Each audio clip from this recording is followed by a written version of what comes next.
All right, we're back once again. It's been a while since our last mega hit, as the people are calling it, the 3-hour podcast. Uh, Question the is how loyal long? listeners, the loyal Question is how long listeners it's of going to be. Stay the 3-hour podcast. Maybe it's going to have to be the first 3-hour podcast. there'll be many more 3-hour and 4-hour. We'll see about that. But also, the loyal listeners know I don't love the word podcasts. I don't use it that often. But in the Piscom, the 3-hour podcast, that was a good one. That was a good one.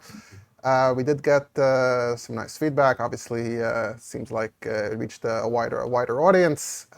Seemed like the Judeo-English thing caught on a bit, became a bit of a meme. My At algorithm least even put up for me something yesterday about English, but without, it was writing in English without the vowels, but with nukudas. So it's English letters, but Hebrew nukudas. That's another maybe offshoot of Judeo English. Anyway, right. let's talk Right. about Elul. Kommt zu gehen, the famous Lashon, that's from Shabbos Mevorchim Elul, plus the Elul Vint.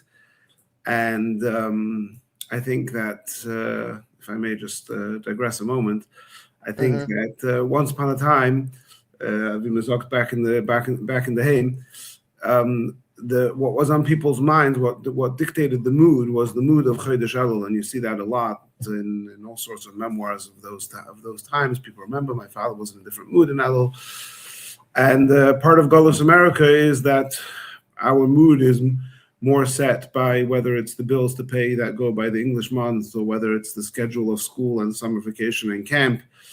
That we don't have, so we do them in Hagim, but we have to work harder to have Elul front and center in our mind than perhaps they used to.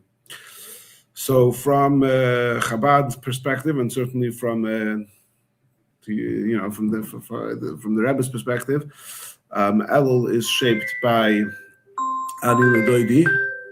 Sorry.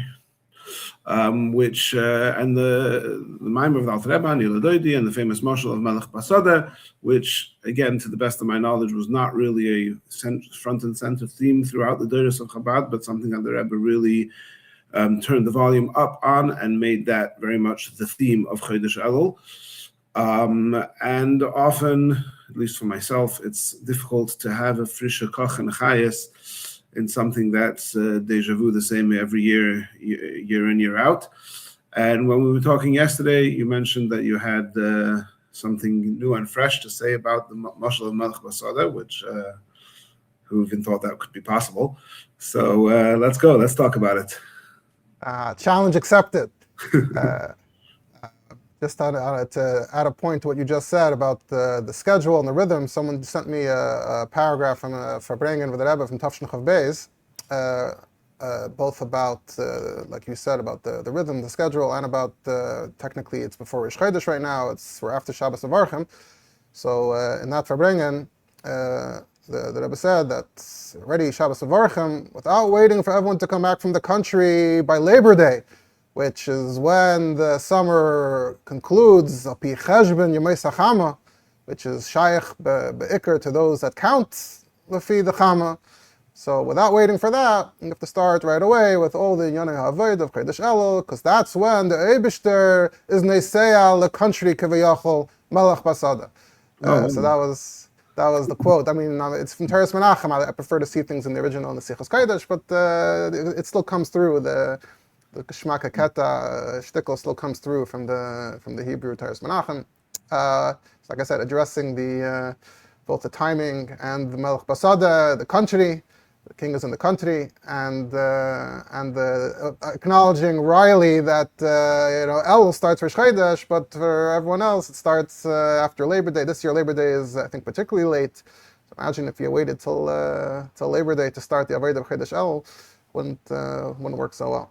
So I thought that was apt to share. But like you said, to try to give some new perspective on Chodesh Elul. And I'll point out that a teaser of what I'm about to say already went up on someone's status, and apparently I'm told that it went viral from the status. And it's like, I think it's like a screenshot of the status without even the person who posted its name. Certainly not in the next post he mentioned that I had sent it to. So there's already buzz, anticipatory buzz about this going around. So here's One day we'll the do the attitude of Torah and Halacha to copyright and to stickers. And I think you posted recently something about people removing stickers from WhatsApp statuses. Anyway, right. So I don't put stickers on my stuff. I'm not. I said, there was a video of a yid with Chassidish Begudim, and he's complaining about the stickers. I said, there's the Meiser B'Shmuel Munkes with the slichas of Chodesh Elul. The Chassidus mentions that Faran Minig to start slichas from Rosh Chodesh. We don't say slichas from Rosh Chodesh. We say slichas the week before, committing Ashkenaz. But this famous Maisa joke with Shmuel Munkes that he was in someone's home, he was wandering, he was traveling, he ended up in someone's home, and Yishuv Nikas, and it was the night of Slichas, and they were waking him up in the middle of the night, he was sleeping, and Tznischka lost Oivek until they woke him up, and he said, what do you want? What do you mean, there's Slichas? What's Slichas? Tell me, what's Slichas? They said, what do you mean? We go to daven to the Eibishter that the cow should have milk, and the tefua should grow. So he says, feh! Elter Rebbe are getting up in the middle of the night to ask for food. That's like a thing kids do. They wake up, they're hungry in the middle of the night. That's the word of Shmuel Munkes. So derech zeh, and Elter Rebbe is standing and complaining about his stickers. That was my... anyway, that's not the point here. We're not here to call anyone out. I'm not so possessive. I try not to be so possessive of, that's the point I'm making is, so it got leaked a little bit. It got leaked, but we'll say it was on purpose. It was what do they call it in the world of news and politics? A leak that was deliberate. And it seems like people are interested. People are intrigued by the idea that we're going to share about a larger context, a larger history for the mashal of the Melech Basada. So this is the official release. This is the right. Let's go for it. Yeah. So this conversation was sparked. Taka, by I was interacting. I'll say the person who posted it is Chashvi Gaman Shliach in California, Yossi Lipsker, and I saw that he was posting on his status. He was asking, what's Taka the Pshat and the mashal of the Melech Basada? Like, what are the circumstances? Where's the king coming from? Where's he going? And he asked it in a particular way. He offered two options that he was considering, that he was entertaining. And he was trying to figure out, is it this way, is it that way? So this actually sparked my interest. I don't know if it comes as a surprise to people, but sometimes the inyanim that I present here are, the process is very quick. It can be within a few hours, within a day. So this is not something I've been researching or working on for years and years. This is something that was sparked yesterday, but I tend to get my interest sparked in something, and then I dig very deeply, very quickly, very hard into it, and here are the results. So the way I see this question, the way I approach the question, is the Alter Rebbe is giving a mashal from reality, from I think the fancy term in academic context sometimes is realia. What's the realia in the Mishnah? What's the realia in Chassidus? So that's my approach to this. Moreover, we'll probably come back to this comparison, this analogy, maybe a few more times, but maybe I've mentioned before, I do have a bit of an interest in Reb Nachman of Breslov, especially in his stories. There's a special work, Sipurei Maisius. He sort of told these very fascinating stories that are clothed in the sprach and the signon of folklore.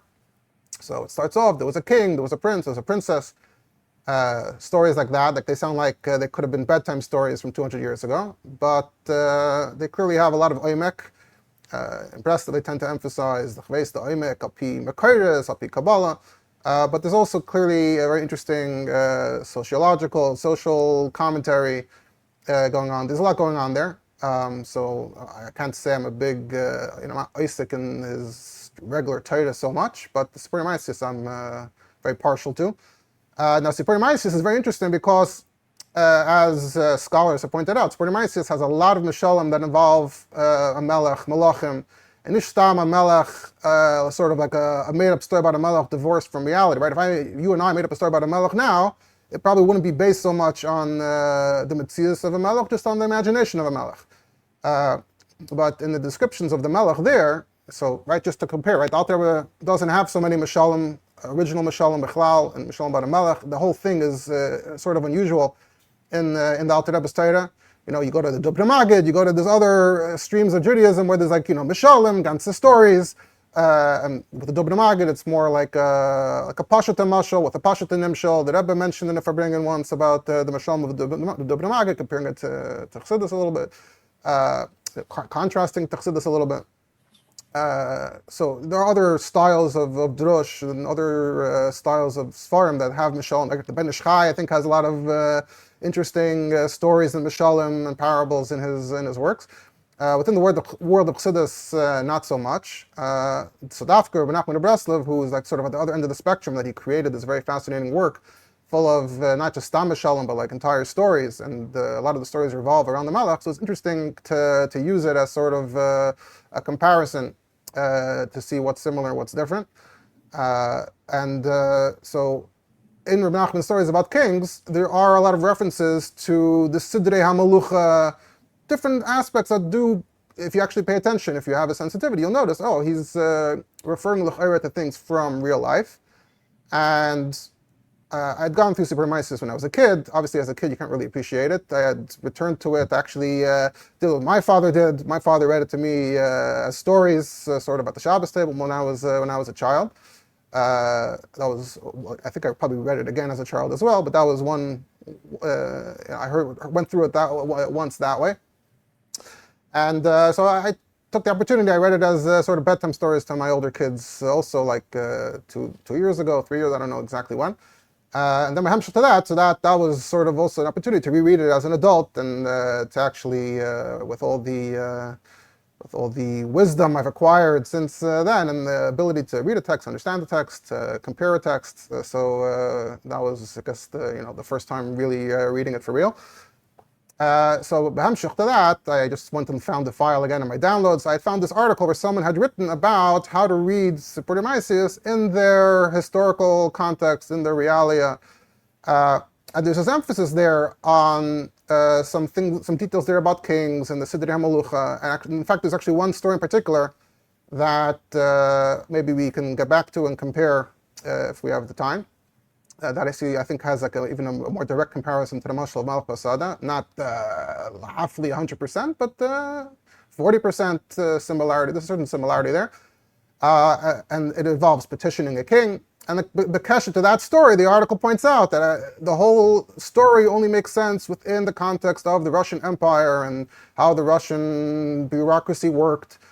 So the article was pointing out that in order to understand Reb Nachman's mashal of the Melech, you have to understand the Russian bureaucracy. So Mastama that planted the Russian Hamurgo, maybe we could post that article in the show's notes. Punkt. I think I know which story you're talking about. I read it last night, and it seemed to me, without obviously understanding the historical context, it seemed very sort of strange or far-fetched about this.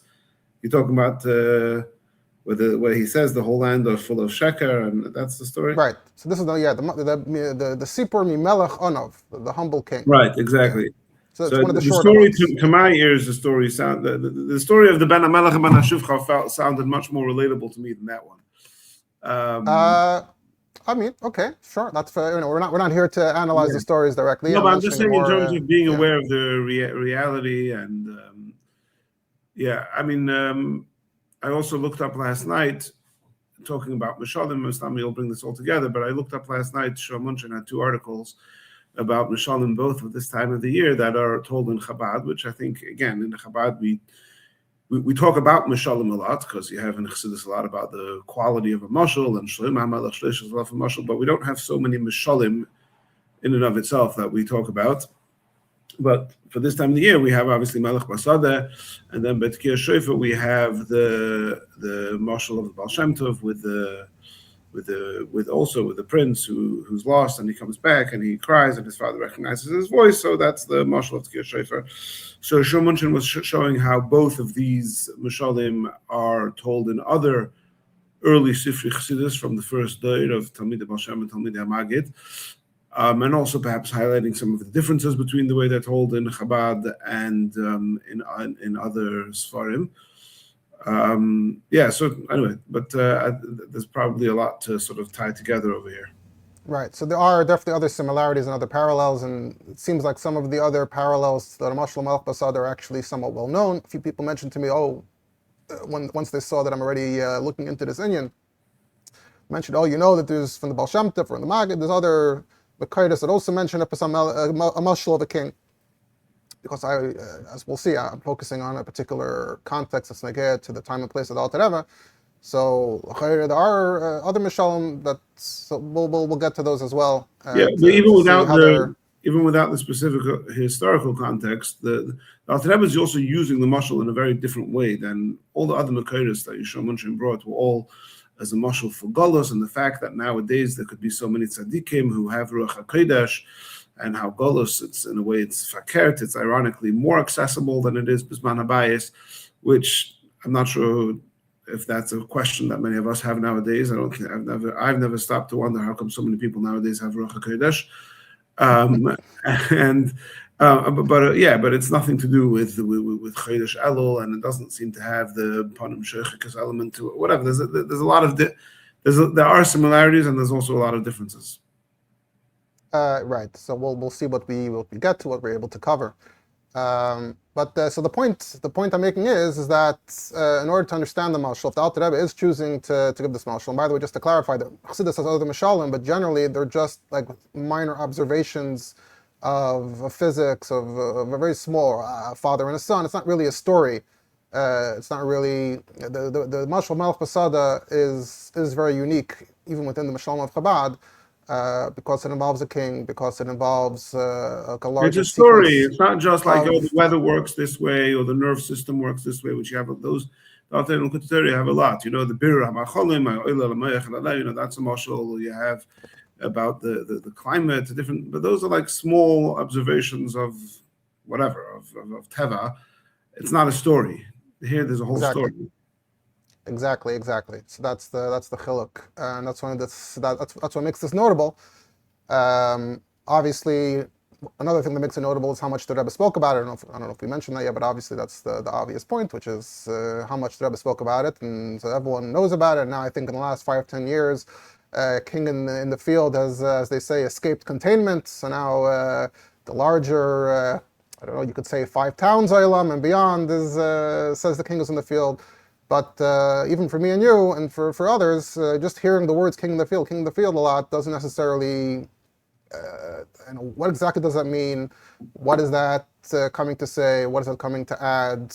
And what's the king and what's the field, etc., etc. So certainly from my perspective, it's important to first start off with a concrete understanding of the original Maimer and the Torah and the original Mashal. We're not here, we're not going to be able to go through the whole Maimer and through all the Sichos and the Mamarim, and it's a huge body of literature. And if there's a need to, if there's a demand, etc., we can always do a part 2 on other Nekudos, other aspects of it. So, but here I want to focus, talk pretty much just on the Mashal itself, and to try to understand what exactly the mashal was saying and why the Alter Rebbe chose to use such an interesting mashal when, as we explained, the Alter Rebbe doesn't really tend to use these types of mashalim. And so for that, we need to understand the mashal, we need to understand the context, and that's what Yossi Lipsker was doing as well in his way, trying to understand what's going on in the mashal. And I'll mention that as I was looking into yesterday, I found that someone wrote ha'ara about the mashal in the Kavod Sa'aris a couple of years ago, and in a footnote he says, and in a certain sefer from a certain mashpia in Eretz Yisrael, they write down his farbrengens, his talks. So they have this mashpia saying that, king in the field means the king is in the field, he's not wearing his royal clothing, he's not with his entourage, he's like out, I don't know, picnicking in the field, which is b'chalal, shteit nish in the mashal, and it's talking out the pshat in the mashal, and the person writing the ha'ara was pointing out that it's not correct and has no basis. But I think that's sort of an extreme example, and this is a pretty distinguished mashpia. I'm not going to say his name, dafka now. But this is an example of how once the mashal, first of all, I'm not choshed mashpia that he wasn't looking in the Torah, but first of all, if you just hear it second, third hand, you're not seeing it in the makar, that's already chesaron. And even if you see it in the makar, but you don't have the tools to be able to understand what it would have meant at the time when Alter Rebbe said it, and how he would have meant it, and how the people hearing it would have understood it. So you start imagining it in rather funny ways, and that demonstrates that you never really understood and appreciated the mashal. So then how meaningful is the mashal, right? So if Barazim Nafla Shalheves, right? Is that the Lashon? So if a Chashvan Mashpia doesn't seem to really understand the mashal. Ah? Yeah? Yeah. Right. So, what about the thousands of Stam Pashut people that are supposed to, are supposed to be understanding the mashal and appreciating the mashal and applying the mashal? So that's why I think it's important to actually examine the mashal, and I think the tools to examine the mashal may be historical, to understand what the mashal would have meant at the time. So like I said, part of the question that sparked this was, why is the king there, and where's he coming from, and where's he going, and where's he holding in his melucha? So in response to that, we need to first understand the context in which the Alter Rebbe found himself historically, just like it's neged to the Sipurei Maisis. So the Alter Rebbe lived in we can roughly call it Belarus. Today, the border of Belarus, some of the Chabad Shtatlach are on the side of the border with Russia, and some of the Chabad Shtatlach are on the side of the border in Belarus. But historically, that area was Belarus, Raisen, as it was called at the time. So this area is sort of perhaps the northeastern corner of what was previously the Polish-Lithuanian Commonwealth. So it was all in the Pashtusa of Poland. And within Poland, so you have Krakow, Lublin, the original Shtet, but then you have other regions and reaches of where the Polish Yishuv extended to. This is connected a bit to what we were talking about last time with Ashkenazim migrating out of Ashkenaz and keeping their Ashkenazi identity and settling in Poland. And then there's this additional Polish identity, and then there's Raisen on top of that, etc. So this is all part of that Polish-Lithuanian Commonwealth, without getting into pratim. And of course, there was the nobility, the noblemen. In general, Poland didn't have such a centralized government. It was really left to each individual nobleman who controlled the individual territory to administer, run the show. And in the 1700s, we have a very strange, very interesting chain of events where you have King Peter III assumes the throne, but within a very short time, within a few months, his wife Catherine overthrows him and gets rid of him, and she came to power. Her name is rather famous, well known, even within the popular culture today. She's a figure that people are fascinated by. And during Catherine's rule, so this is around like Tufkuf Chav Beis, if I'm not mistaken. So this is like around when maybe the Alter Rebbe is traveling to the Magid, I think, or maybe that's the first partition. I have to get the dates exactly right. It's not Nishnageh, the exact dates are Nishnageh, but somewhere around 1750s, 1760s, this is when this is happening. And during her time, during her rule, it's often described as the Golden Age for the Russian Empire. During this period of time, the Kingdom of Poland got very weakened. Like I said, Poland wasn't really run very centrally at all. It was even the succession of the king is Yedua, even from the story of the king, the Jewish king for one day, whether that's historically correct or not. We know that the noblemen would gather each time to appoint a new king.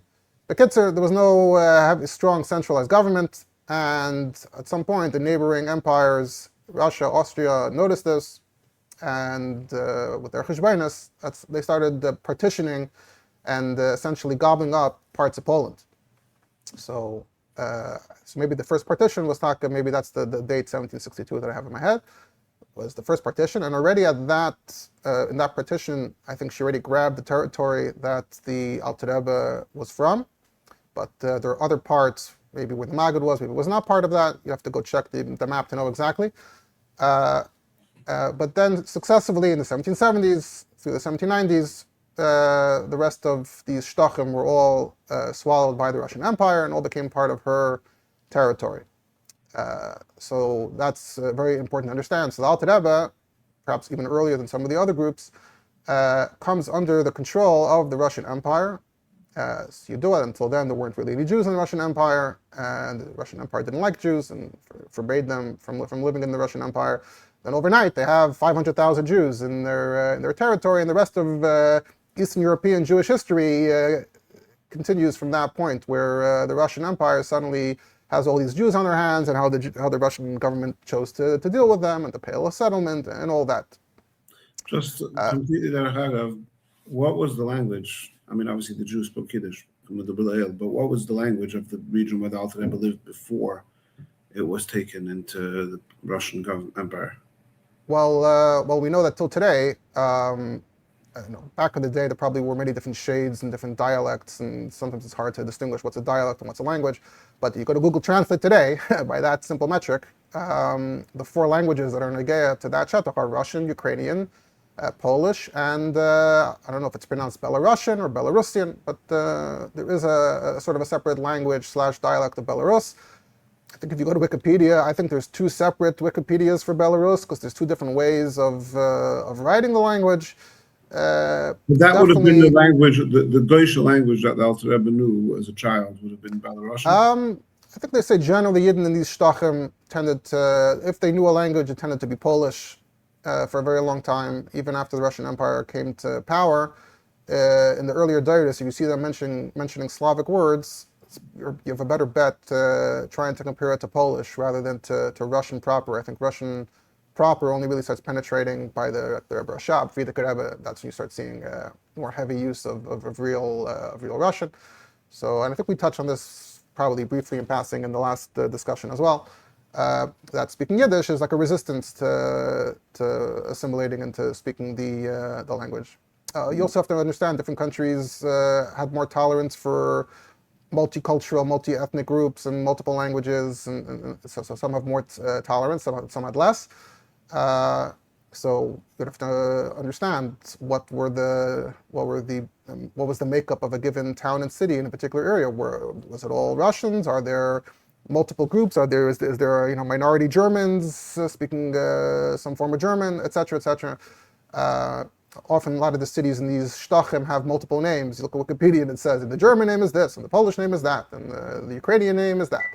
And Ad Yom Hazeh, we know certain cities that were part of Poland for Dairis and all of a sudden are part of Ukraine today, like Lvov is now Lviv in western Ukraine, etc., etc. So that comes up also in Shuvas in the spelling of the name of towns and cities in Gittin, what the Yidden call it, what the Goyim call it, what the old Goyim call it, what the new Goyim call it. So there's a Shuvah, there's a Machzedek that talks about the 2 different ways the Goyim refer to the name of a town and how the Yidden refer to it and what the correct way to spell it is.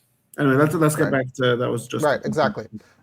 But this is general context that's kedai to understand a bit, and the more it's negea to a particular Indian, the more we can delve into those details. But that's not this is just negea generally to what we were saying. So now they're under the Russian Empire, and the Russian Empire has a much more centralized bureaucracy, and we find in a number of places that Alter Rebbe seems to have appreciated this, expressed this, and it seems to have been a genuine sentiment, because he expresses it in his responses to the government when he was arrested, but it seems also from elsewhere that the Alter Rebbe seemed to generally appreciate a more centralized and orderly bureaucracy rather than the ad hoc Polish nobility system with Stadlanim. It didn't seem like the Alter Rebbe cared for that so much. So he seemed to feel that the Russian government, Dafka, was a stronger protector for the Hasidic movement rather than the old system. The old system, there's more cronyism, there's more corruption. If the Jews in charge don't like the Hasidic movement, they could probably shut it down more easily. Obviously, on the other hand, the Russian government could also, as we see from Alter Rebbe's arrest, if someone mastered you to the Russian government, then the entire power of the state could come down.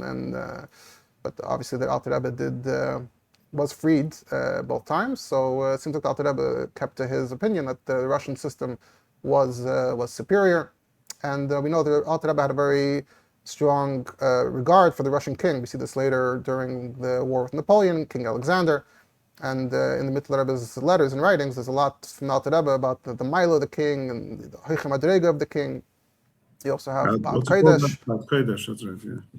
Bad Kodesh and Mittler Rebbe about Bad Kodesh Mittler Rebbe writes beferish that it's based on his father's Torah, but it's a little bit hard to know, I think, to what extent. I mean, the Rebbe writes that obviously everything it says there is true because the Rebbe wrote it, but you have to know like how much of it is true about the Eibishter and how much of it is apologetics or whatever the words polemics that he's applying to the Zohar and how much he really means it, whatever. Right.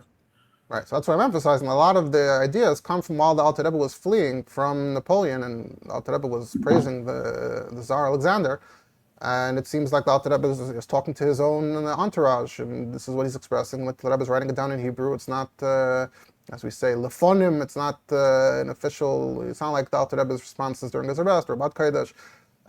It does seem to be a genuine part of the Alter Rebbe's Torah, and that itself gives you some perspective on how the Alter Rebbe views a Melech Basar V'Dam.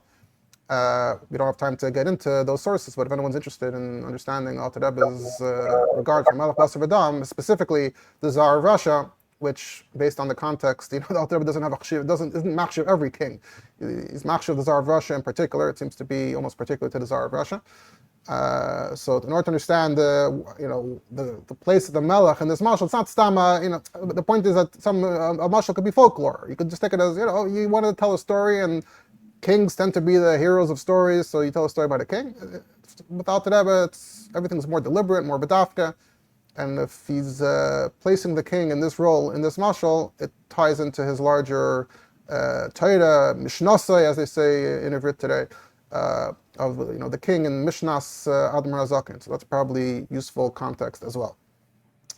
So the Alter Rebbe describes that there's so in this mashal, Alter Rebbe is saying that this king, and so the king in question, presumably, literally speaking, is the king of Russia, whether it's the Tsarina or the Tsar. Obviously, in the mashal, it's B'lashon Zachar. So the Melech travels. It doesn't use the word traveling. In the Kutei Torah, let me just pull up I have the text here. I'm going to have to refer to the text in front of me a little bit. Here. The lashon of the Kutei Torah is l'malach shekoidem boyoy la'ir. That's the lashon in the Kutei Torah, which is a bit ambiguous, which is what led to the original question that sparked this whole discussion, which is where's he coming from, where's he going, what's the ir? As I want to mention at some point, we do have a parallel version of the text from the Alter Rebbe, which isn't so well known. The Alter Rebbe writes, "K'shamelach ene beveisoy ela besada b'midbar," and I think there's later on, I think he uses the words maybe neseya or something like that. Give me another second, and I'll pull it up. He writes, "Haneseya b'derech." Yeah. So a bit later, when the Alter Rebbe repeats the mashal a second time. A bit later, he says, "K'may melech haneseya b'derech." So that's where the term neseya comes from. And using the two texts of the mashal is sort of helpful for clarifying some of the details in the mashal. And that's what that ha'ara that I mentioned earlier, that quoted the sefer from the Mashpia, which described the mashal very incorrectly. That ha'ara was actually one of the only places that I saw where someone was looking at both versions of the mashal, both texts of the mashal, and trying to. Where is the text of the Alter Rebbe? Okay, so I don't know if I was going to mention it or not. Fine. So essentially, this is. I'll say it more befratius later, hopefully, when I get to the time and the dates and the context from when Alter Rebbe said it.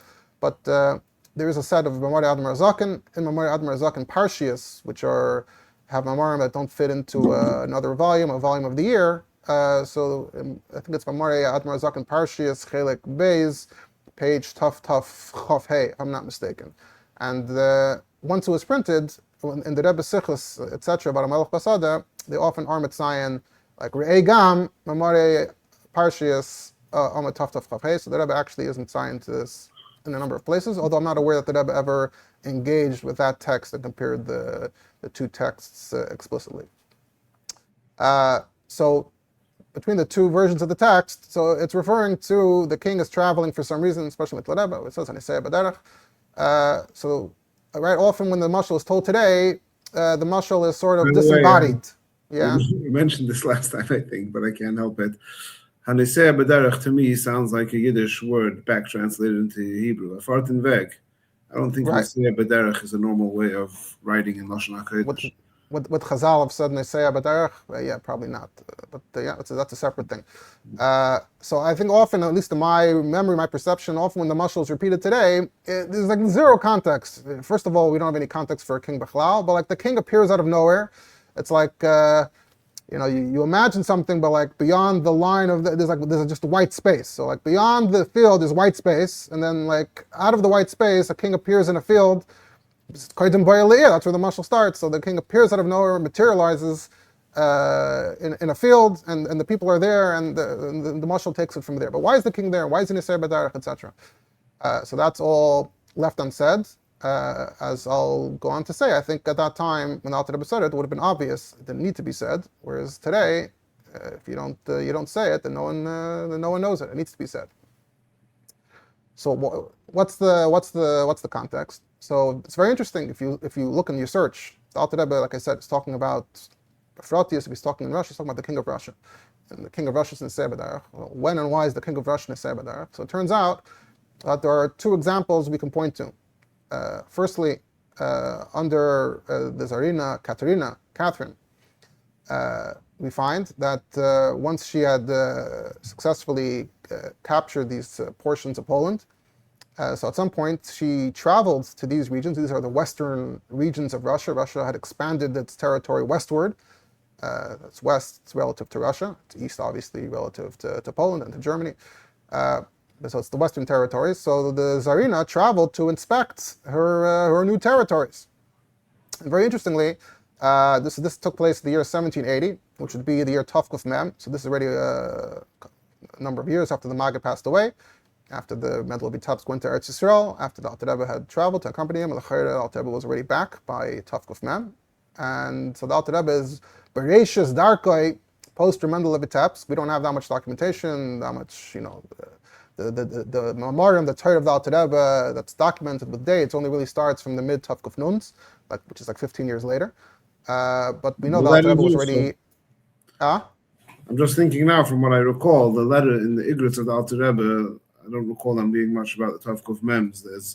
There's reference to Tovkuf Lameds and then there's Tovkuf Nuns, but like Tovkuf Mems is like a right. Definitely much of it, but there is a bit. There is a bit from the Tovkuf Mems, and we also have letters from Eretz Yisrael, from Mendel Vitebsk, and from others telling those back home that they should go to Reb Shneur Zalman for meaning it's Sadnach Gehesen that Mendel Vitebsk is running the entire Hasidic movement from Eretz Yisrael. That was officially, the Maggid had this movement, and the Maggid passed away, and then all of the members of this movement in that immediate region are looking for Mamala Makim, and Mendel Vitebsk is the Mamala Makim. At that time, it was not this Chassidus, it was the Chassidus, the whole Chassidus. These are the Chassidim. And the Alter Rebbe was his right-hand man on the ground, so to speak. So Mendel Vitebsk was being manig from Eretz Yisrael, and Alter Rebbe is being manig from back home. Then Mendel Vitebsk passes away, and there's still Alter Rebbe is still sort of deferring to Rabbi Seinish of Eretz Yisrael.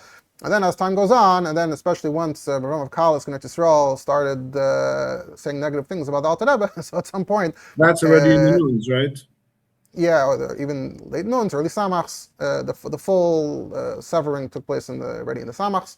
And that's when it sort of is no longer, Eretz Yisrael is headquarters and this is the satellite. It's now, even from Chabad's perspective, here's the headquarters, and Eretz Yisrael maybe is the satellite, whichever city Chabad are in Eretz Yisrael. That's an important shift that takes place gradually over time.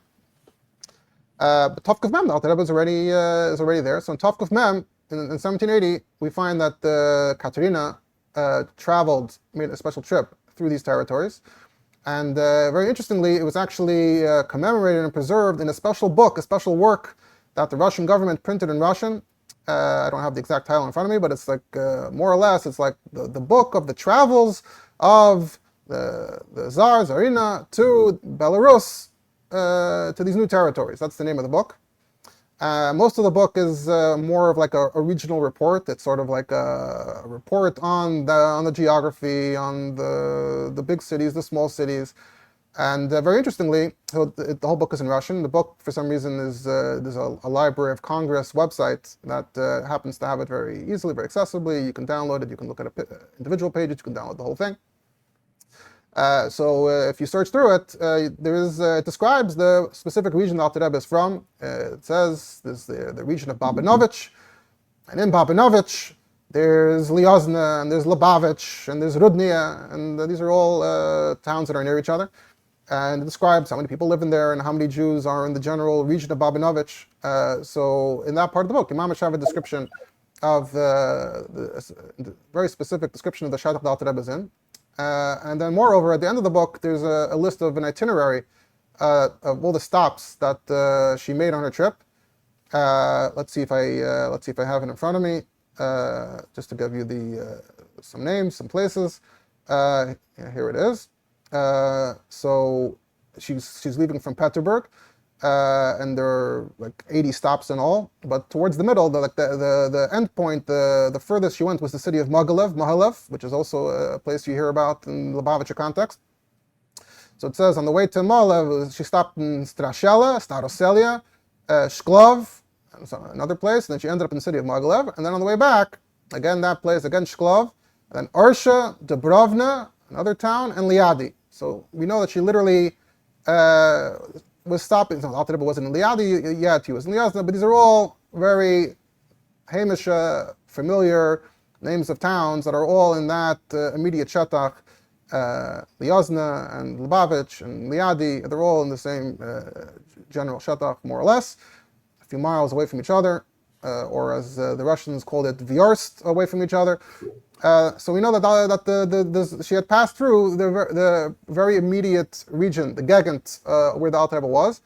So this would have been something that the Alter Rebbe and all the Jews there would have experienced and would have been familiar with from the year 1780. Okay, 1780 is, the Maimer wasn't said in 1780. When was the Maimer Taka said?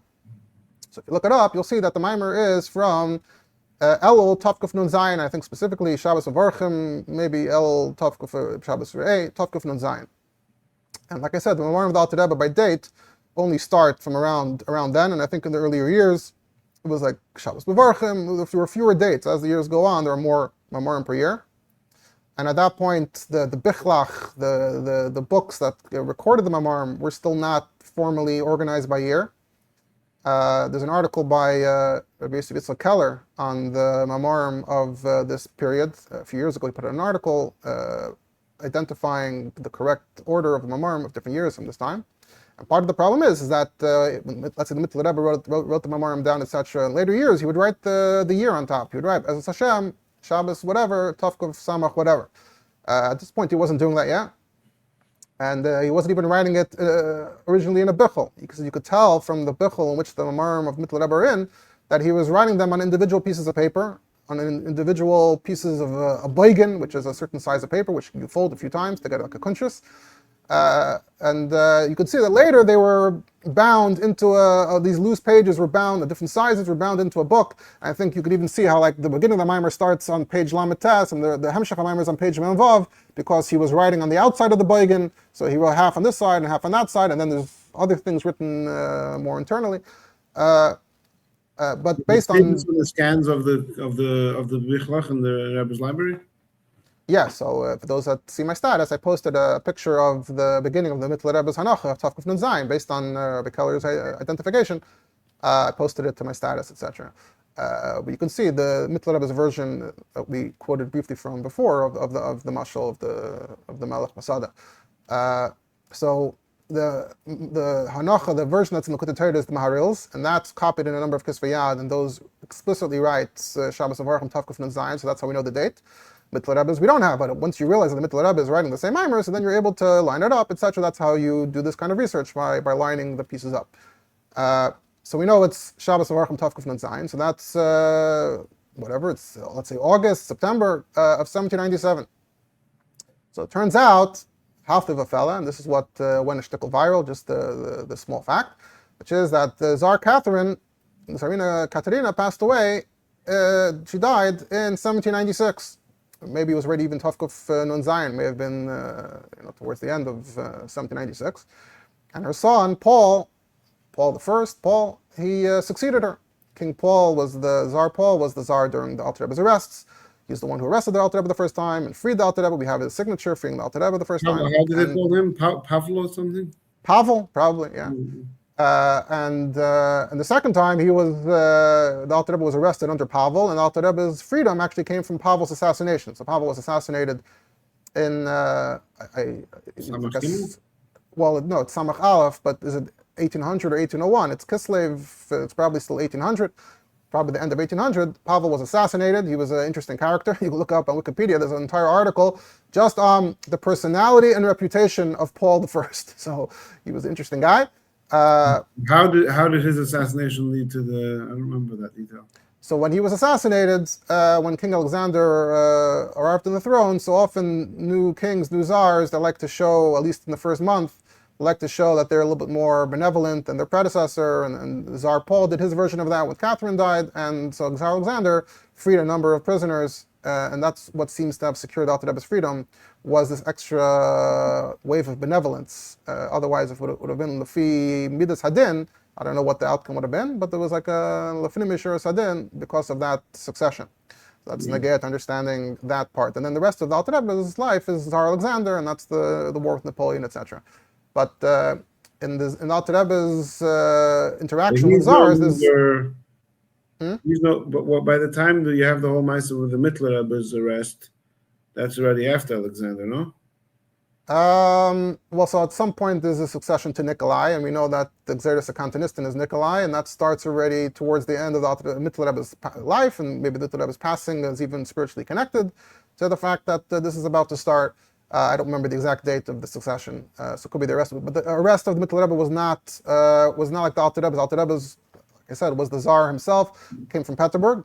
The arrest of the Mittler Rebbe was not local. It was Babinovich. The court of Babinovich was involved in the Mittler Rebbe story. The governor of the area was in Vitebsk, so the Mittler Rebbe was held in Vitebsk, and the proceedings took place in Vitebsk. But the papers all talk about the court of Babinovich. So I don't remember that detail right now, but it's the governor of that region was in Vitebsk. So most of the events took place locally. I think then towards the end there was some kind of appeal that went up to the Senate. There was a Senate in Petersburg, so there was some appeal that the final exoneration of Mittler Rebbe, I think, came from the Senate in Petersburg. But that arrest was different. That it was a local Messira and a local arrest.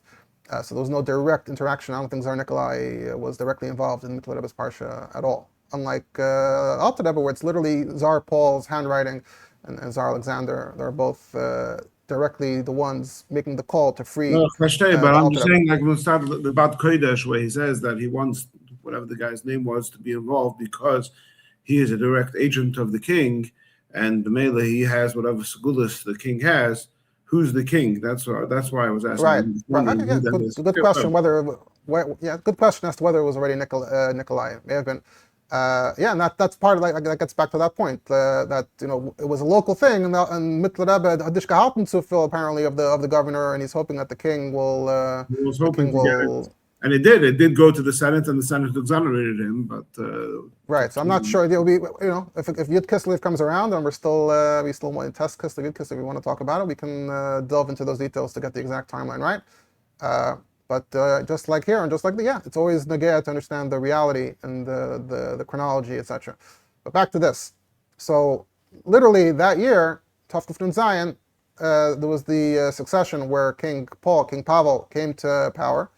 And if you look, this is not as famous. It doesn't have a fancy book like 1780.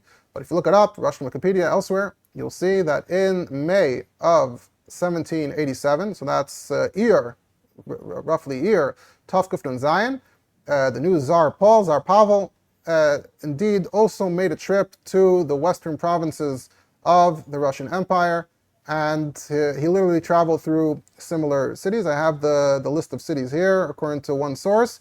It says in May 1797, he departed to Moscow along the routes Smolensk, Orsha, Minsk, Grodno, Vilna, Kovna, etc. So Smolensk, Orsha, Minsk, this is Vaita. Orsha is one of the cities that is near Lubavitch, etc., which again, Lubavitch, Liaz, and Liad, they're all pretty close. So Vaita, we know that Tsar Paul literally traveled through this very shetach, and it's one corner of the Russian Empire. It's not like Tsars traveled there I don't know how often they engaged in travel, and I don't know how often they traveled there, but it seems very notable.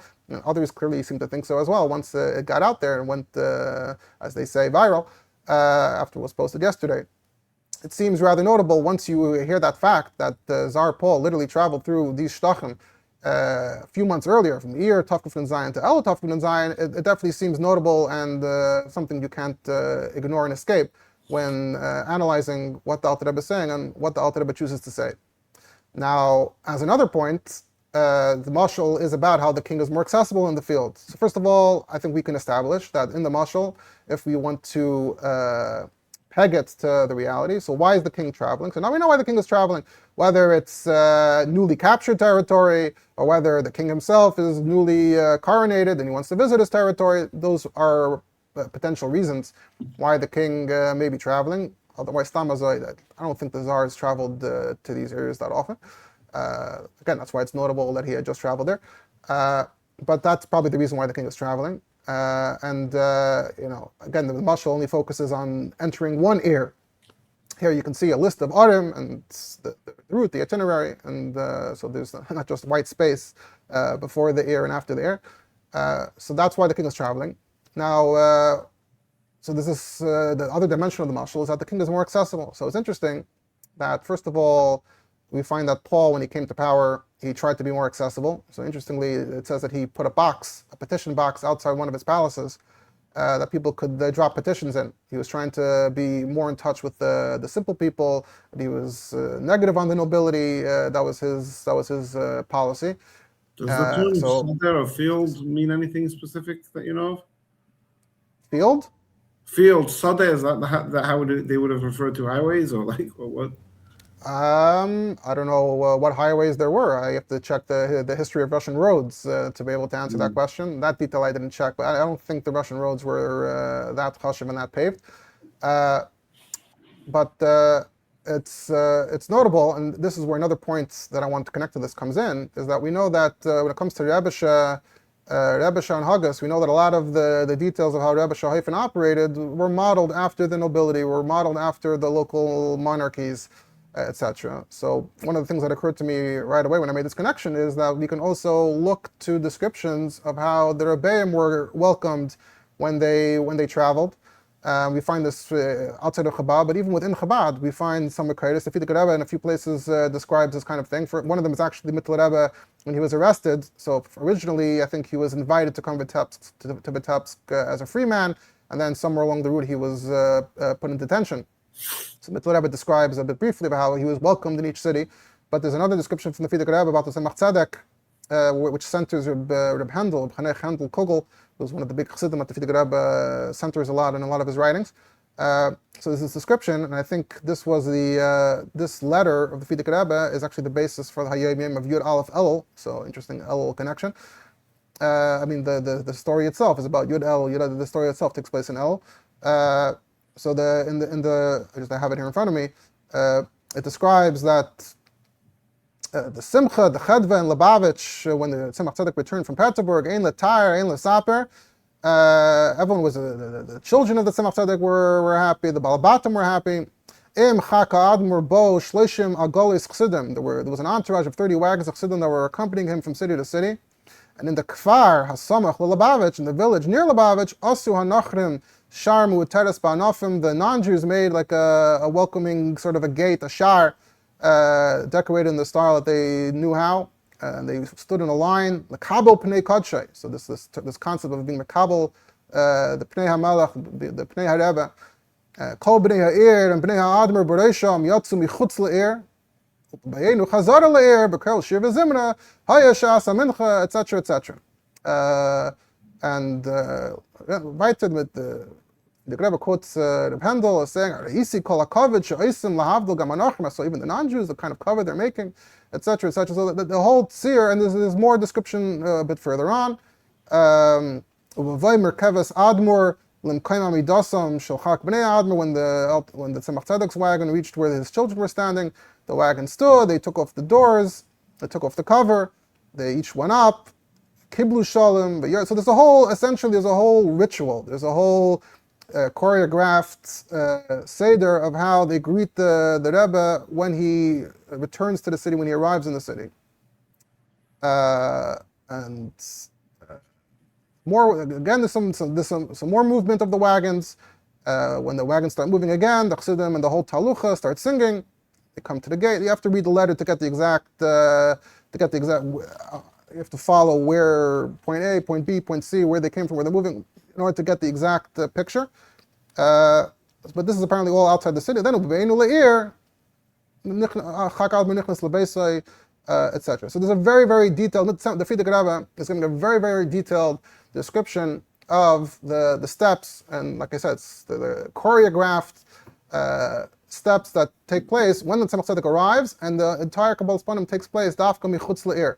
We know this from many other stories. Often it was when a new Rav came to, a Rav had a new minoi, he would come, the whole city would come out to greet him.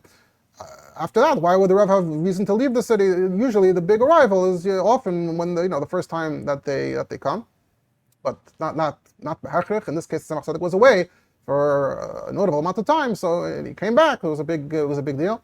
So you see how the Rebbe describes a very, very detailed, specific manner of greeting the Tzemach Tzedek. So now let me ask you, where do you think where do you think they got this idea from? Right? Alter Rebbe today. Today we don't have kings per se. We have a president. So you look at the big Rebbe Shehoifin, when they want to be Chabad the Rebbe, what do? They put him in a Cadillac Escalade. They do a shayara of cars. They close up the highway. They speed down the empty highway. You see that very naturally. Yeah, so you see very naturally that even within our world, we don't attach necessarily such chshivas to how the president comes and goes, but the president has a very specific way of moving, and then there's a certain choreography to how he moves and what the seder is. Maybe not as profound as what we're describing here with the Rebbe and the Melech, but you see that just as a mashal to the mashal, you can see that this is the mode that the Chassidim seek to emulate, and they try to take the Malchus, the Ifanim, the way they treat the Malchus, and apply that to how they are Mechabed their Rebbe. So in this case, even if you're not a Baki today, everyone knows, or everyone could know how the president moves and how the president travels, and can easily figure that out. It's a little harder to figure out if you're Stama Pashat Yid. How are you going to figure out how does the king travel? How does the king? Where are you going to read about it?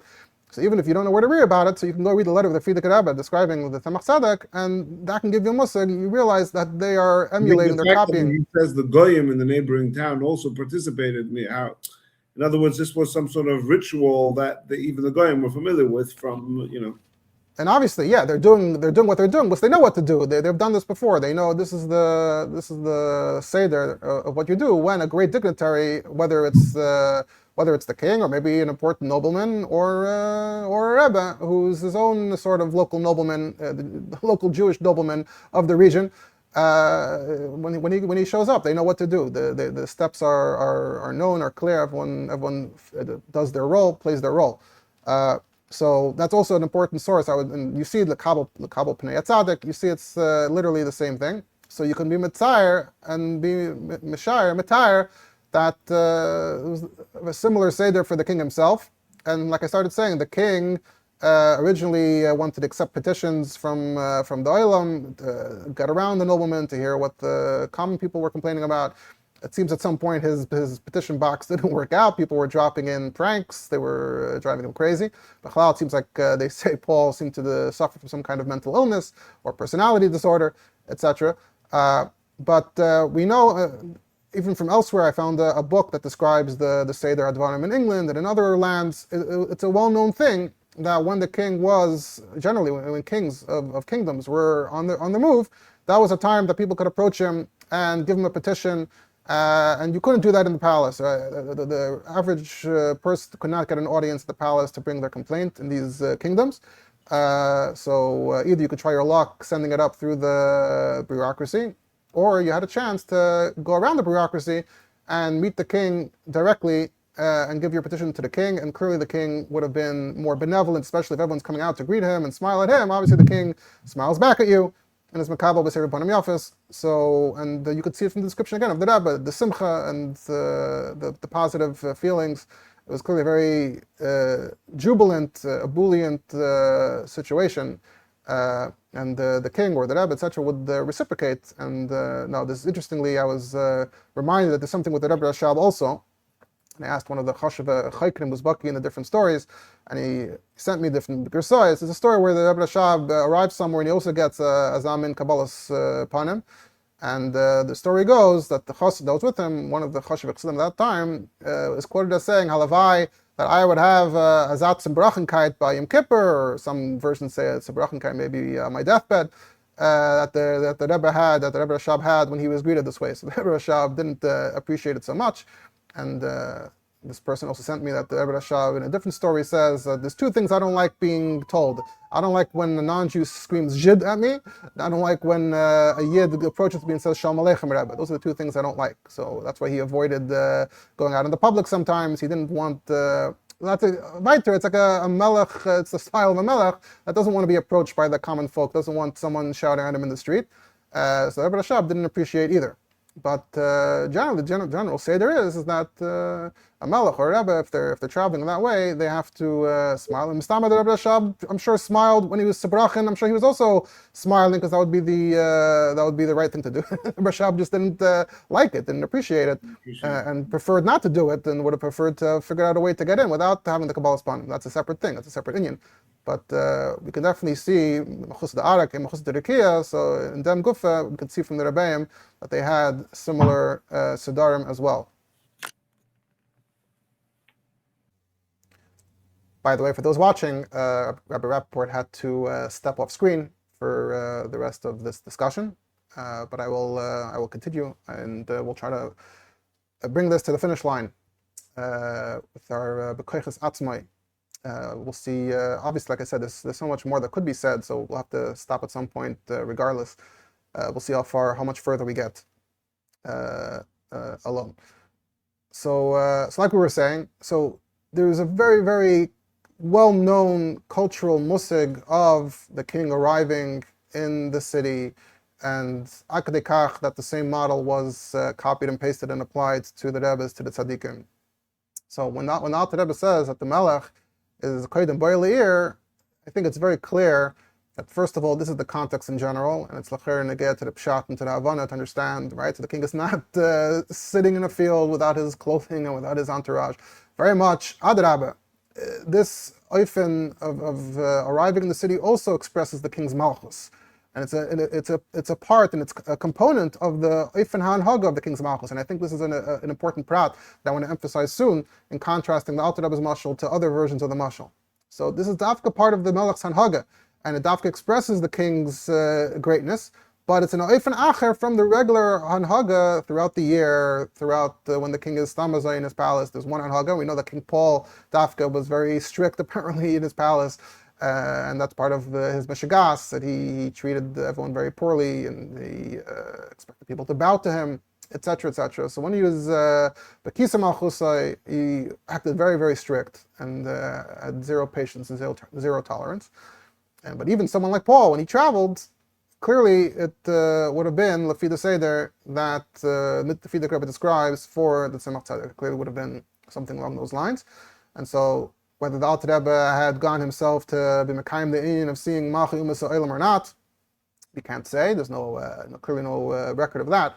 But everyone in the region would have still been talking about the king's visit. This is something that only happened once every 2 decades or 15 years, etc. So this would have been still, back then nothing much happened in the backwater in the shtetl, so I'm sure people were still talking about it in Elul from here.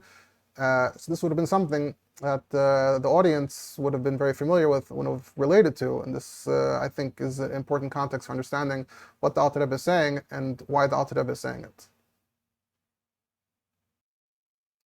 And here's where we get to the point I just mentioned about the contrast to other versions of the mashal. So there is an article in the first issue of Karam Chabad that was published by Munshine. I don't remember now if Munshine wrote it or maybe Eli Matza wrote it.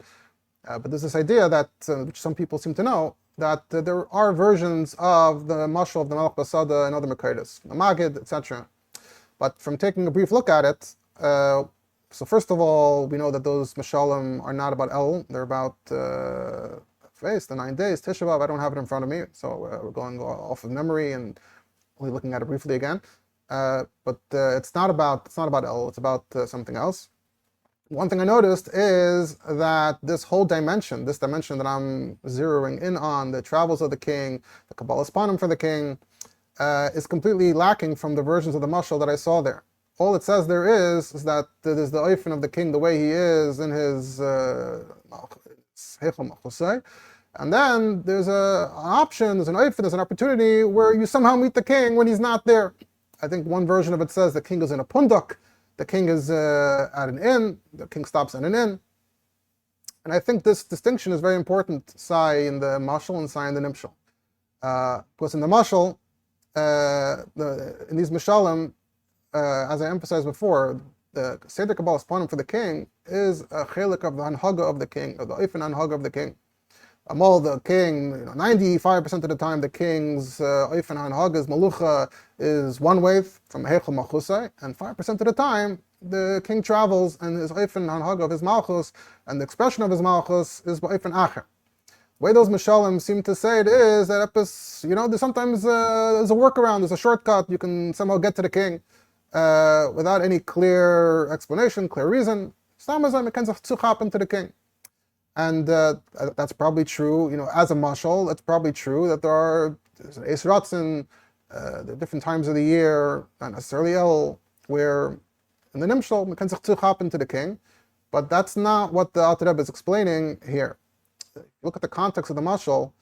The Alter Rebbe is asking about the Yud Gimel Midas Harachmim, it says in Kabbalah or Meir during Chodesh Elul, and how that fits with the fact that Elul is on a Yom Tov, etc. So the Alter Rebbe's question is coming also within a very specific context of the Kabbalistic system, Kabbalistic structure, Kabbalistic understanding. The whole inyan of these inyanim, these biyurim al-pi Kabbalah, is to explain the oifen hanhaga, the oifen of malchus of the Eibishter and his interaction with the worlds, and it's very structured and it's very complex. And so we know that there's a Seder Hanhaga, and most of the time there's Yimei Choyel, and then there's in the Nimshal there's Yimei Choyel, there's Shabbos, and there's Yom Tovim. And that's all the regular Hanhaga of the king, Beheichel Malchusai. The shaila is, where did these Yud Gimel Midas Harachmim fit in? It's not a Yom Tov, what's Pshat? How does that fit into the Hanhaga of the Olam Lamayla?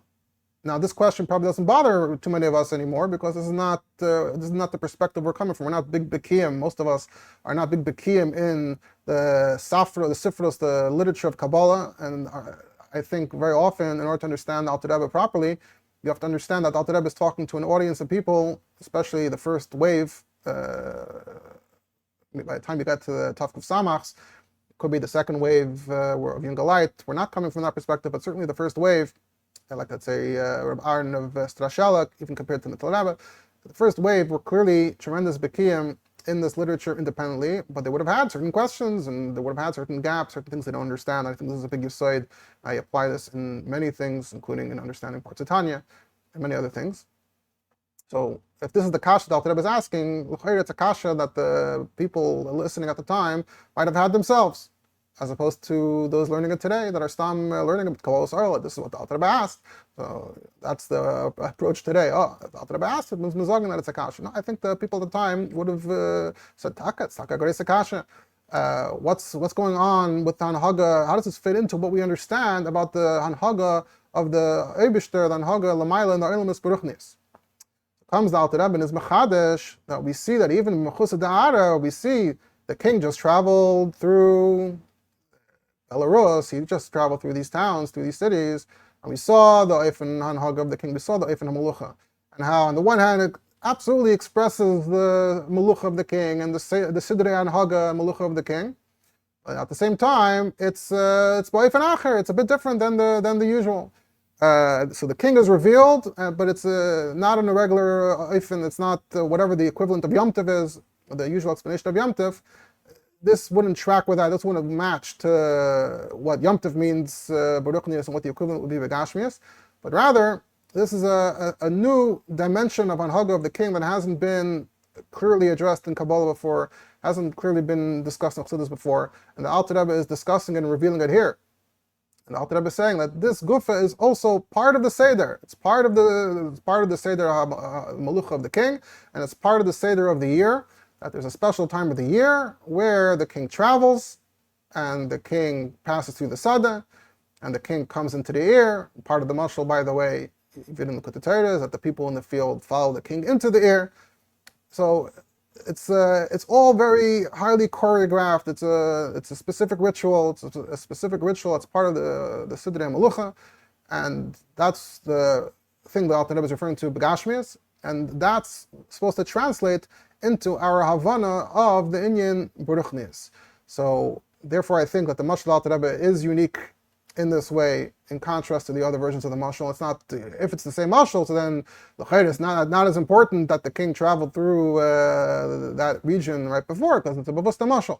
But if I'm correct, that this is not the exact same mashal, that there's a tremendous diuk in how the Alter Rebbe says the mashal, so then the significance of the events that immediately preceded the mashal, the significance is indeed much greater and contributes much more to understanding taka pshat in the mashal and pshat in the nimshal.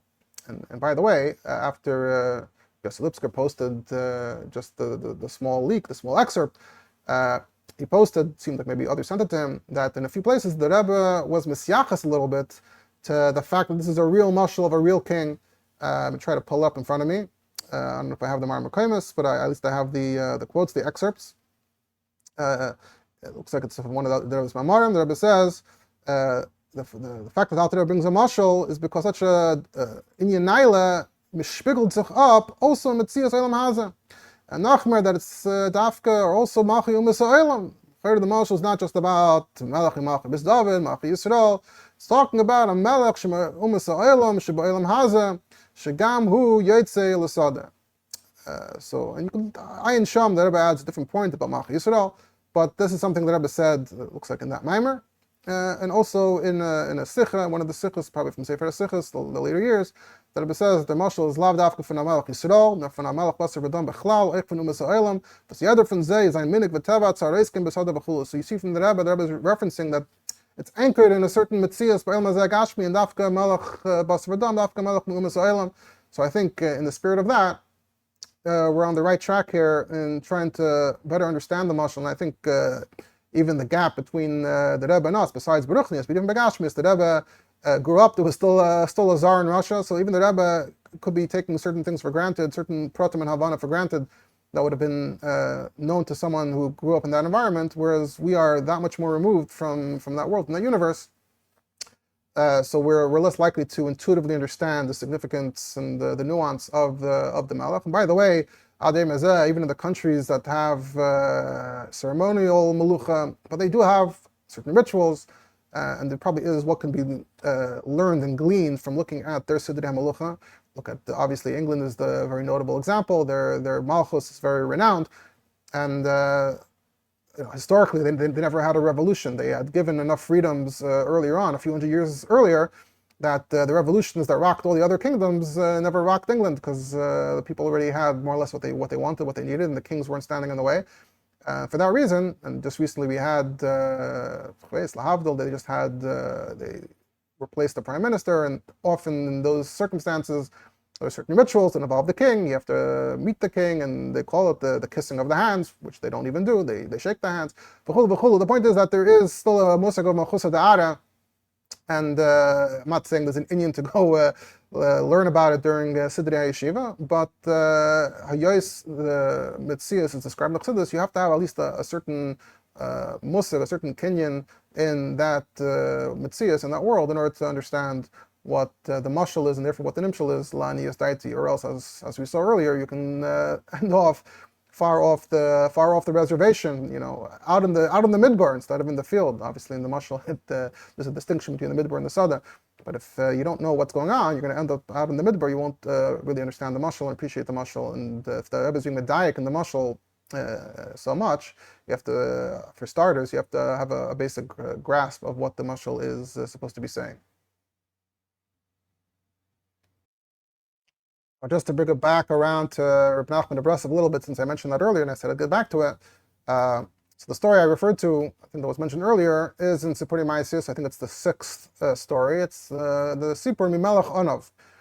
It's one of the shorter stories, or the shortest story. And the plot of the story is that there's a Psachacham that needs to get a portrait of the king, and this king is very reclusive. And there's no way to see the king, to reach the king. There's no known official portrait. Reb Nachman mentions the theme of portraits of the king appear a number of times in Sipurei Ma'asis and other stories.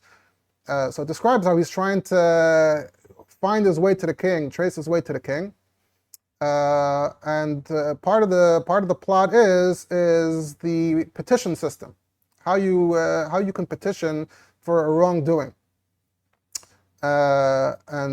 Interestingly, there's an interesting social dimension there where the Menachem says that if you want to know the truth about a country, you have to watch their comedy, because in the comedy, that's where they lampoon the chesroinus of the Medina. So comedy as an incisive social commentary. Menachem calls it katavis, which is an old, fascinating Ashkenazi word that was around for many hundreds of years since the Zman HaRishonim, and was still around in the time of Menachem. Today, I think it's mostly fallen out of use. There's a whole discussion and debate where the word katavis comes from. But that's the word he uses, latzanos and katavis, which is clearly here is meant to be comedy. Maybe he also uses the word comedy somewhere. So from watching the comedy, he realized that this Medina is full of shkarim, and the person is tricked, is fooled, is cheated, and masamaten. They come to the magistrat, the magistrate, and they're the sheker, they take sheikhar, and then you go to the sund, which I think maybe is the senate, or maybe it's a different word, that's higher, and gamsham kule sheker, weiter and weiter, until he decided to do this himself. He allowed himself to be cheated, this chacham, and then he goes to the arkois, and they give sheicha, he goes to the higher arkois, till he comes to the senat. Here it clearly mentions the senate, and it's full of sheker, till he makes his way, he petitions his way up to the king. Then when he came to the king, there's the interaction with the king, and he tells the king, your Medina is full of sheker, etc., etc. And then he starts praising the king until the king couldn't stand it. The more he praised the king, the more the king's anivas grew, until the king wanted to see who the chacham is, and then the king reveals, he sits behind the curtain so no one can see him, he finally reveals who he is, and the chacham is able to see the king and get the portrait of the king. So without getting into the whole analysis of the story, in that article that I mentioned earlier, some of the context that he gives is that, in order to understand the story with Reb Nachman and the king, it's very much based on the bureaucracy in the Russian government, Afghan, and the specific mention of the Senate, etc. So this is something that Reb Nachman would have been telling the audience would have understood. It would have been directly based on the Russian takeover and how things operated in the Russian Empire.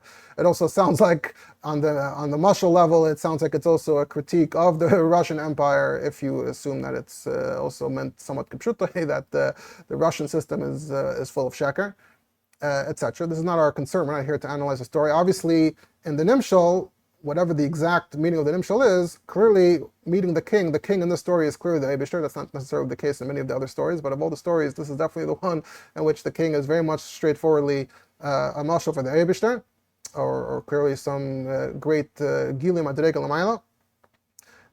So I think it is interesting, notable, and these two things should be mentioned and could be compared to each other and contrasted with each other, because there is some element of being mekabel pnei hamelech. Obviously here it's the opposite, it's an apasada, and this guy figures out a way of how to make his way up the chain and petition his way all the way up to the king, behechal malchusai, which obviously is something that exists in Alter Rebbe's mashal as well. Alter Rebbe just says it's very hard to do, it's not simple, and in the story it's also not simple. And even in the story, if he would have been a lowly peasant, I don't think his petition would make its way up to the king.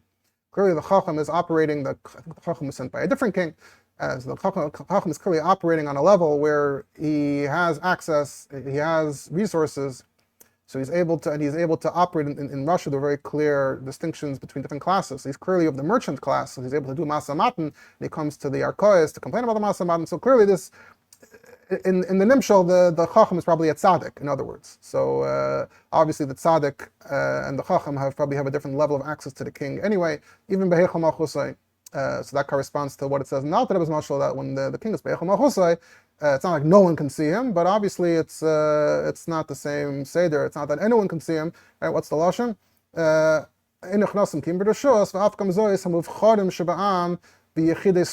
So I do think that part of Alter Rebbe's mashal probably does correspond a bit to Reb Nachman's story. I don't know if this connection has been made before. I'm sure there are some people out there that would appreciate this and are familiar with both. So I think there's an interesting connection and parallel to draw there, both in terms of the Metzias in the Russian Empire, like I said, inspired by that article that gave that perspective for that story, and Sai in the Nimshal, being Mekabel Pnei Hamelach, in this case, Behechel Malchusa, Yichid Skula. Like I said, in the story, the person who succeeds is from the Yechidei Schola. So I'm sure whatever other meaning and significance and nuance there is to that story, which we're not getting into, but putting that aside, there's clearly a strong parallel there, in my humble opinion. Another interesting parallel between the two that I'll mention, Bekitzer, is that another theme in the Maimer Bani Daidi that is much less well known and familiar. There's a whole Maimer, and I think this observation has been made by many, and I heard a long time ago that people tend to be familiar with the mashal, the Melech Basada, but lav dafka are familiar with the rest of the Maimer, the rest of the structure. First of all, within the Maimer, there's Eis Aleph, Beis, and Gimel, so even the rest of Eis Aleph, and even if you are familiar with Eis Aleph, the rest, Eis Beis, Eis Gimel, there's more going on there. So one of the other themes in the Maimer of the Alter Rebbe actually is the term Aveda. The person has an Aveda, and he's searching for his Aveda. I would love to do a poll. How many people watching this, listening to this, will immediately be familiar with the fact that there's a theme of Aveda and finding the Aveda in this Maimer Ani Daidi.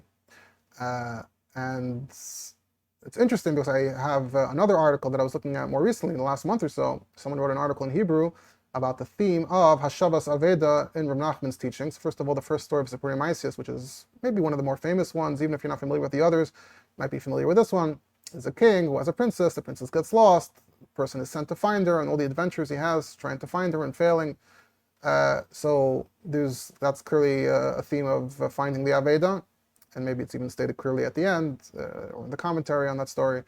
And this article also mentions that in, I think, Likutei Maharan, Reb Nachman talks about how Elul is the inyan of Hashavas Aveda, and he uses that framework and that theme in a number of ways that relates to Elul.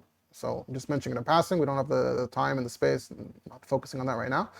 But it's interesting to call attention to that parallel and to that theme of Aveda, which also has its own resonance. Obviously, speaking about people being lost, feeling lost, or losing a part of themselves is terminology that we definitely use in conversation today in different ways. So I think it probably would be useful and helpful and instructive to see what the Alter Rebbe has to say about the concept of Aveda in the context of El.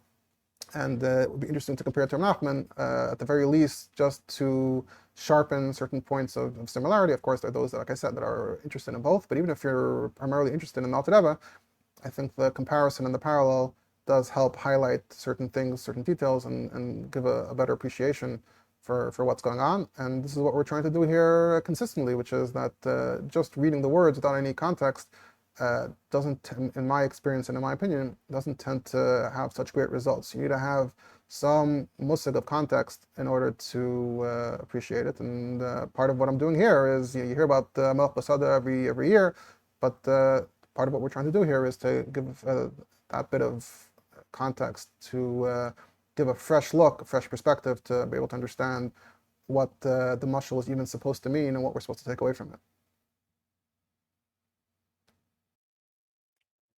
Finally, I'd like to add and conclude with this, which is, like I said, we're not going to go through the whole Maimer and all the aspects and themes of the Maimer, but even within the mashal, there's the point of Ubalechte Ha'ira.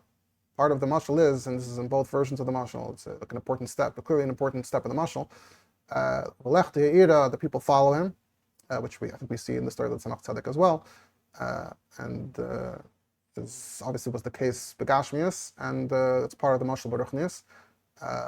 So the inyan of Melech Basada isn't just sort of a celebration of the king being in the Sada. I think to some extent you do see the Rebbe center that, emphasize that a lot or the most. But even the Rebbe, if you search, you'll see how many times the Rebbe also talks about the Hemshech, how it doesn't remain with the Melech Basada. Melech Basada, and certainly not the Rebbe's memory, it's very clear. Melech Basada is just step one, which then leads to Balech Yaira, leads to Tishrei, leads to the rest of the year. Which connects to my point, which is that it's not stam a melech disconnected from context that lands in a sada.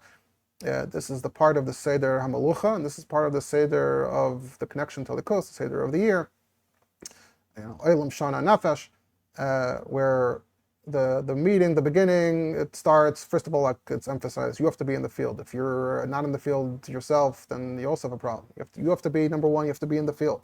Number two, you have to meet the king in the field.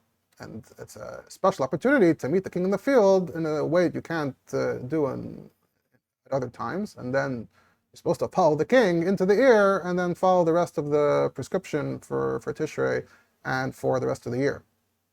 Interestingly, there in the Maimer, Alter Rebbe, from Eis Beis and on, doesn't even seem to mention Elul anymore. In the beginning of Eis Beis, he says, I'm benefesh, and he starts, up until then, it's a mixture of Oisius of Aveda, but connected to the time of the year.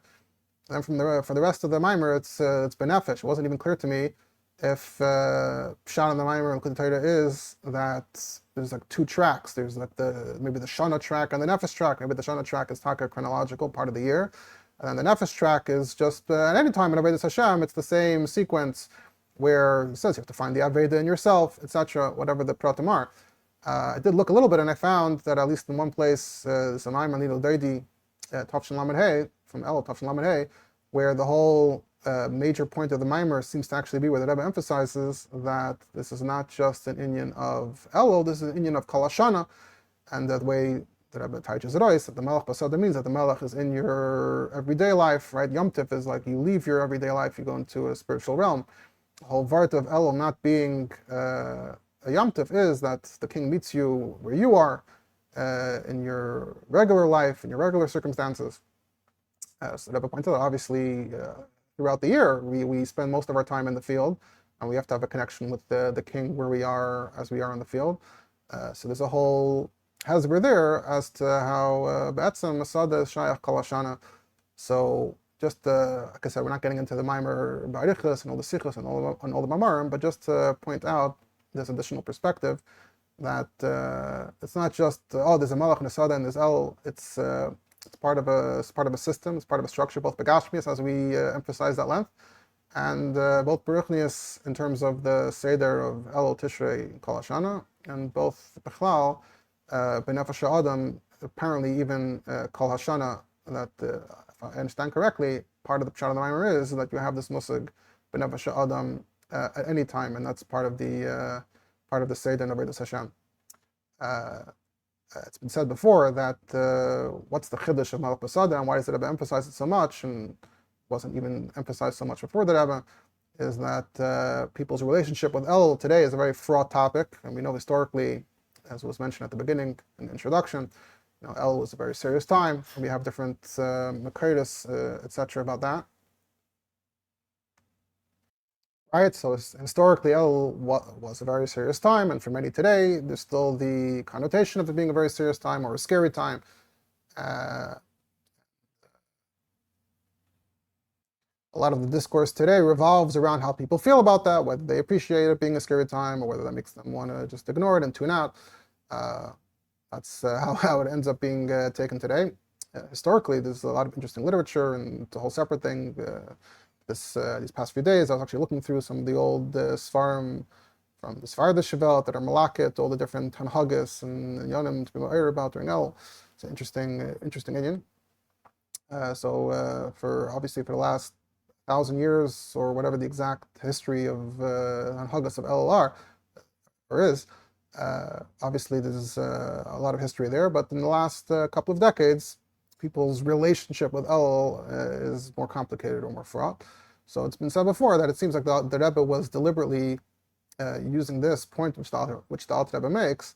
The Alter Rebbe was making it in a certain way, and the Rebbe seems to be taking it and expanding it and reframing it and using it to reframe our relationship with Elul, our feelings about Elul, make it more positive.